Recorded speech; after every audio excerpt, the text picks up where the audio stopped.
Hi, in the last video we saw the four key steps for any deep learning problem, right? The first step is preparing the data, which here we can do it by calling the get data function.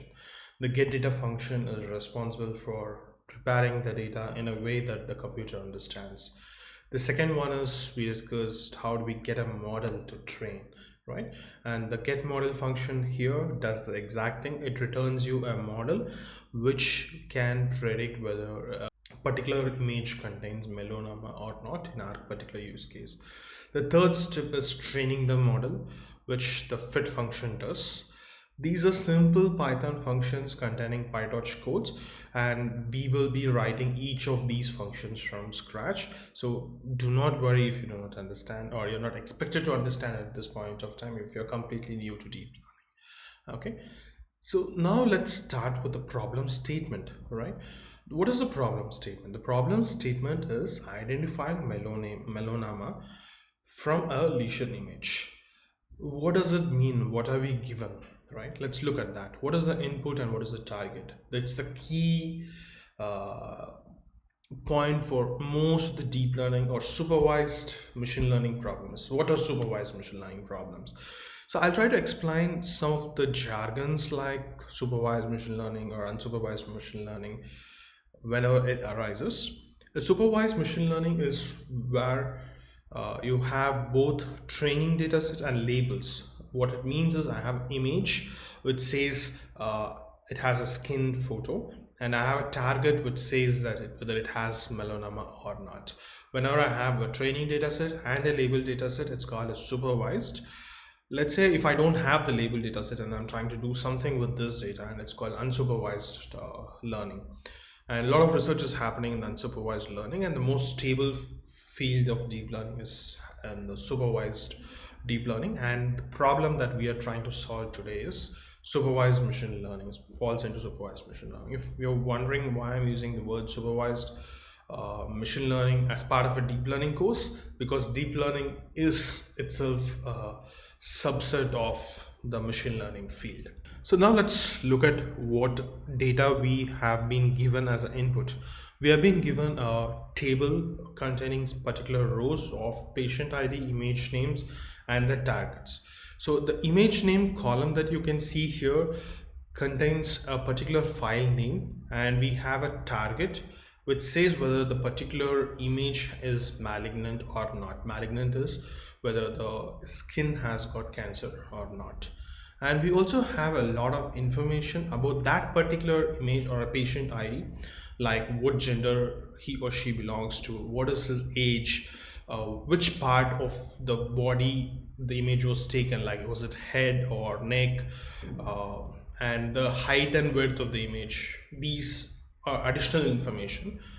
To start with solving the problem, we are not going to use any of the meta information. We're just going to use the images and the targets from the data. So we just showed you how to have the metadata. We may want to use it to improve the evaluation metric. In this case is something called ROC AUC score. Let's not worry about it. Let's not get into details. As I told you, the image, this particular problem is a very difficult one. Why? The data to a human eye looks very similar. It's too difficult to identify whether a particular skin containing malignant is different from the one which doesn't contain malignance. For an untrained human eye, it's very, very difficult, right? Even for a computer, it's difficult. So that's what we're trying to solve. Apart from the image, apart from how the skin looks, the other problem is there's a high imbalance. What is imbalance, right? Let's say we have a high different level of probability of finding whether image contains malignant or not, right? And the probability of having, or probability is the number of times the image can contain malignant, is close to 98.2% in this particular data set. That means close to 1.8% of the data set are malignant, which makes it a difficult problem. Why it's difficult? We can say the model is always 98% accurate, because even if you predict all the skin as not malignant, you're always 98% right.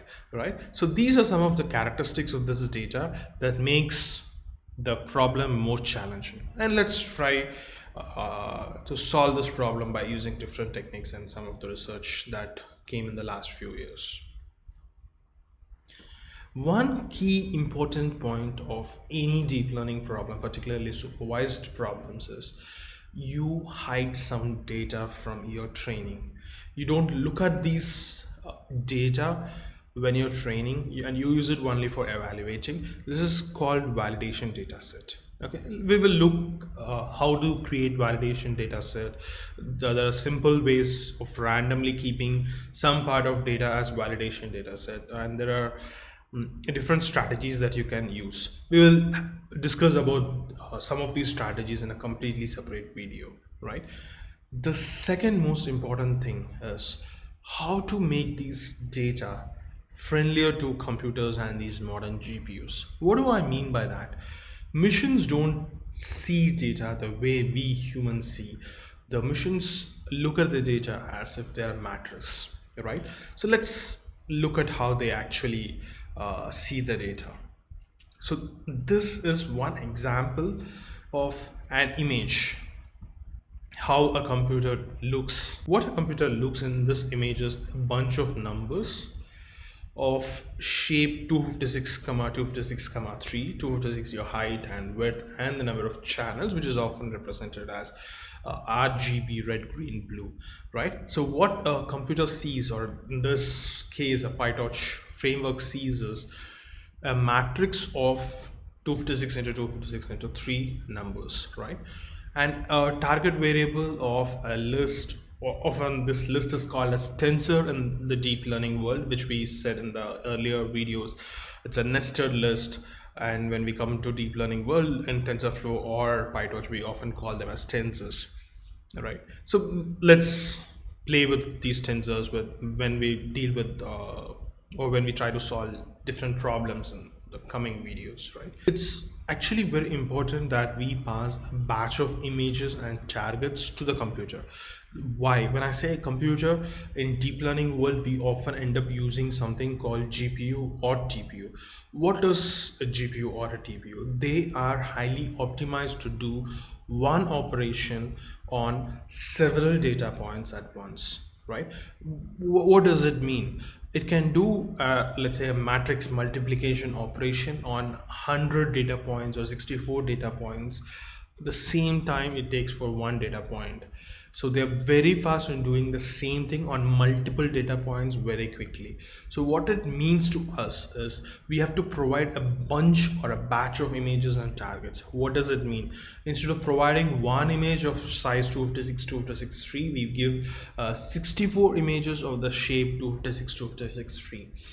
I'm mentioning here the shape as 256 256 3, but if you look at the tensor shape, it's actually 64 comma 3 comma 256 comma 256, where 64 represents the batch size, how many images are we passing to the model at once. The 3 represents the channels RGB. So PyTorch by convention, it uses the channels, the second dimension or the first dimension of an image, and when you use a batch, it's the second dimension. And for targets is 64 comma 1. So this is how a computer sees, or the GPU, or this is how we pass images and targets as a batch to the model. So in the next video we will look at what is a model, and we will dissect what a model contains.